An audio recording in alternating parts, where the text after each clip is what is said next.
There is a massive formula shortage occurring across the United States, which is causing unnecessary stress for new parents and parents of infants.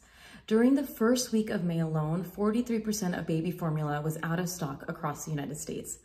Why are we seeing this? At the beginning of the pandemic, we saw essential items fly off the shelves because of lockdowns. This shortage is a little different as it stems from a recall that occurred earlier this year for Similac, resulting in the shutdown of a large production plant in Michigan. The shutdown occurred as a way to monitor the facility to assure that it can be reopened safely, and it has yet to be reopened. Also, supply chain issues due to the pandemic have also affected supply of essential items. Manufacturers are experiencing continued ingredient shortages, ingredients being stalled on transport, and so much given this global pandemic and labor issues. I want to first recognize the difficult time that many families are going through. Infant formula is an essential need, and to have to search far and wide to find formula to feed your baby isn't fair, nor should it be this way. During a shortage, there will be a lot of legwork to get formula, but it will get better. Please lean on your Facebook communities, friends, family, your pediatrician's office to create a network to supply your needs. Here are some ways to find formula right now. Schedule check-ins in stores a few times a week. Try to go earlier in the morning or ask the staff when stocking is occurring. Online inventory checks at your major retailers, which include things like Costco, Sam's Club, Target, Walmart, pharmacies, etc. Amazon. Online Facebook groups. If you are not in a local Facebook group, this would be the best time to join as many are doing formula exchanges. Confirm the formula is not expired. Your pediatrician's office. Ask them for samples as we do occasionally have them. WIC if you qualify. Ask family members to check their local stores and ship it via overnight shipping. I'm seeing regional differences in supply. This is likely based on which plant they got the shipments from, so ask friends and family to help if they can. How much should you have on hand?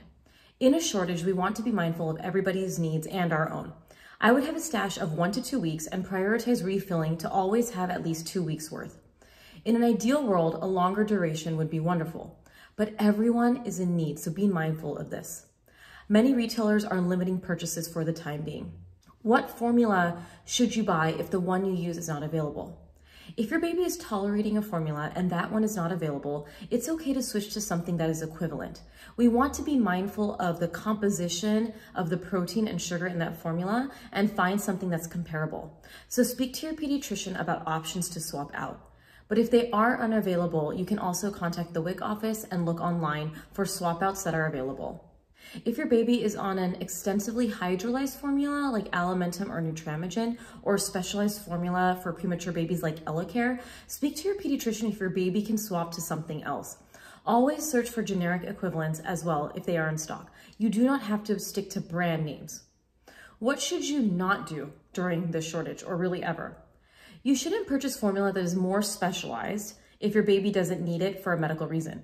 Examples include EleCare, Nutramigen, or Alimentum. These formulas are meant for children with certain medical conditions, and we want to make sure that they have enough of what they need because they can't switch to the more basic formulas.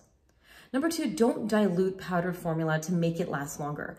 This is dangerous as it can lead to imbalances in electrolytes and sodium levels, and this can alter the nutrient composition that is created when we mix formula per the packaging. Number 3, please don't make formula at home.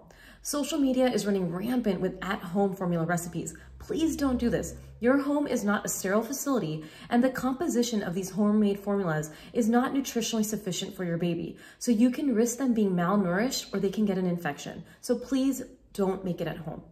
And number 4, don't use toddler formulas unless your child is closer to 1. But then you can consider introducing cow's milk.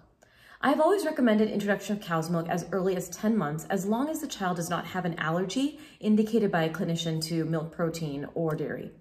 The AAP has stated that if your child is older 6 months of age and has received yogurts and cheeses already, you can give cow's milk if you are in a bind. The ideal situation would be to have formula. However, this is a better option than diluting formula or making your own. They recommend that if you do this, make sure you are giving them iron-rich foods, as whole milk doesn't contain this like infant formula. After 6 months, your baby should be getting solid foods. Continue to offer those variety of foods. By 9 months, you will likely notice that your baby isn't taking as much volume of formula, so you will be using less and less and can eventually switch to cow's milk too. How long is this going to last? There are some glimmers of hope, but I know it may take some time for things to return to normal. We may see a slow return to normal. My hope is that things will slowly improve in the next 3 weeks with full supply in the next 10 to 12 weeks. Manufacturing companies and the government are working to address this issue, and we promise to keep you posted on any updates here.